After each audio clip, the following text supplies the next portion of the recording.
I can remember having a best friend at the time. I told her about everything that was going on, and her response to me was, "You fast." But I'm like, how am I fast? I didn't ask for this to be done to me. I didn't go after that person. I didn't flirt with him. I didn't do any of that.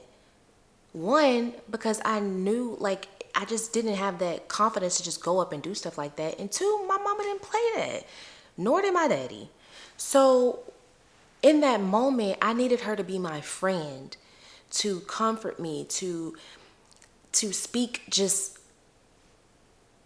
oh, I had deja vu with this. Wow. I needed her to be my support system, to help me through that situation, and she wasn't there for me.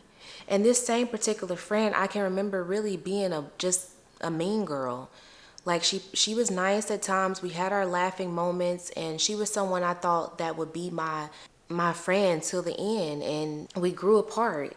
After she didn't put me in her wedding, I realized then that, like, I really was never valued in her life, and I had felt that all my life, that our friendship was never valuable. I always felt like I was disposable to her. I felt like I had to walk on eggshells.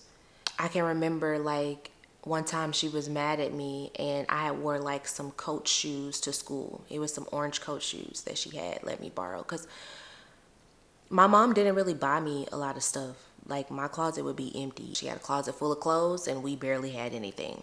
I can remember wearing the shoes to school, and she was mad at me this particular day. And out of nowhere, she yells down the hallway, "Why you got on my shoes, ho?"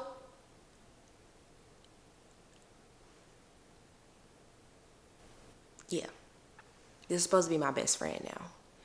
And I, like, laughed it off at the time because I was so used to her treating me like that. And she was dead ass serious. Like, "Why you wearing my shoes?" And had I had some other shoes, I would have just taken them off and giving them to her right then and there, because I was completely embarrassed. And that's not what a friend does. So I think over time, it was just meant for us to separate. But a lot of times I hold on to friendships longer than I should. I became a cheerleader after that. And from there, I met a friend who I felt like was my girl. She was definitely the opposite of what I thought my original first best friend was. She was someone that supported me, someone that was kind to me, someone that was, yeah, we did stuff we weren't supposed to do. For the most part, she was someone who I could talk to, and there was never any judgment. While my other friend, who was supposed to be my best friend, judged me down. But this particular girl, the new friend, did not judge me at all. She loved me how I needed to be loved. She seen me for who I was, and she met me there. Years later, we ended up not being friends anymore because I think she loved me a little too much. She tried to practically be me. The other friends saw it, but I was still oblivious to it. Like, I would color my hair a certain color, the next thing I know, she's coloring her hair the same color. I was going after modeling. She started going after modeling. I was into fashion. She's into fashion. I was into hair school. Now she's doing hair school. And any other time I would be like, "Oh, I'm gonna support her. She could do it. I know my journey and my talent is different. She don't have my skill in my hands, so there's no competition." But it was getting to the point where it was like obsession, and I knew then I had to part ways. I have maybe 5 friends. I can count all of them on my hands, if that. And these are friends that, like, I consider sisters. So I really feel like I don't have any friends. I have sisterhood. Sometimes it makes me sad because I do want a best friend. I do want somebody that I could say, "Oh, we've been best friends since this age," but I don't have anyone. I'm growing to make God my best friend. And that's just what it is. I know God will send my best friend to me later. And I feel like my husband really gonna be my best friend. Like, we're gonna be locked in like this. And I won't even need a female best friend. It is what it is. All right, enough of that. Well, now we're gonna fast forward into where I met who I thought was the love of my life. The person I thought was gonna be my forever.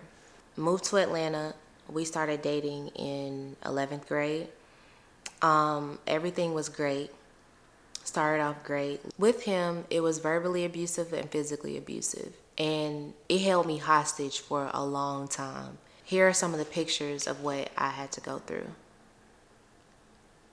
I look at this girl and I'm like, who is she?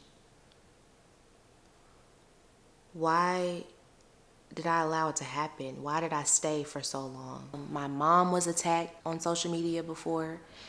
Basically, everything I ever told him about why I didn't respect my mother, what I went through with my mom, what I witnessed with my mom, he blasted all over Facebook one day.